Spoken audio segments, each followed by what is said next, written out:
guys, Sergeant First Class V here, back with another GCSS-Army helpful tip and video. So this video here is by request. I had a Sergeant First Class Vaughn reach out to me asking me, how do you go about searching for a soldier in GCSS-Army, right? So today I'm going to teach you guys 3 different methods you can use. You can search by social security number if you have that, the DOD ID, or the last name, first name, right? So there's 2 different T codes we can use for this. We can use PA20, which is display HR master, or PA30, which is maintain your HR master. Now, most of you guys are not going to be able to use PA30 because most of the people you're searching are not going to fall into the scope of your operations, right? So without further ado, let's jump into GCSS-Army here.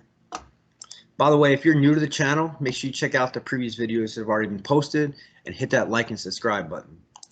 So we're going to go to PA20. We're just going to display. So like I said, there's 3 different methods. You can do social security number, EPID, DOD ID, or you can search by last name, first name. So we're going to search by social security number first. All right. So we're going to use my social.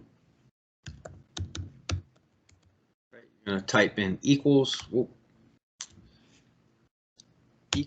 Q period.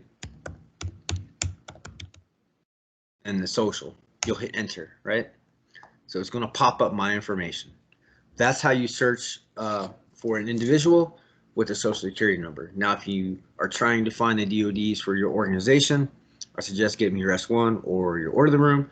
Maybe they can provide you a copy of the 162 and you can go from there. All right. So I'm actually going to do a video sometime this week on how to build your personnel listings. So you can take your whole unit and you can build all of your personnel for your unit. So let's clear this real fast. And now I'm going to show you how to search by DOD ID. Okay, so this one's pretty easy. It's uniform.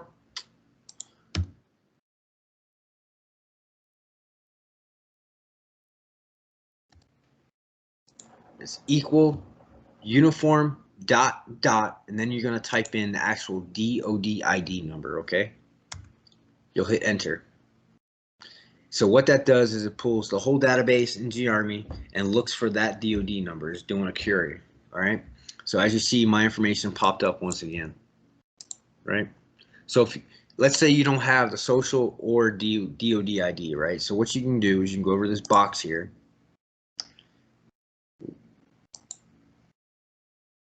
And you can search by last name, first name.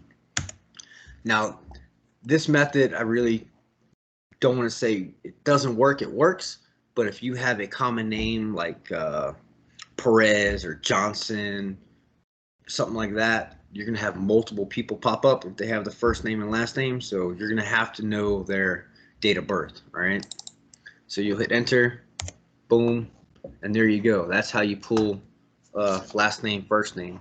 Now you can also, let me refresh this. When you click on this box here, right, you can actually go to organizational assignment here and you can put in your organizational unit and it will pull by name. So you typed in your unit and then typed in your last name, first name, it'll pull whatever Johnson, Perez, Valora, whatever it may be within that unit. So I hope this video was helpful. Like I said, there's 3 different ways you can do it: by social, DOD ID, or last name, first name, and you can do it by organization. All right, so I want to thank you guys for all your support over the last 2 weeks. Our subscribers are growing constantly, and don't forget to hit that like and subscribe button, and as always, go Ordnance.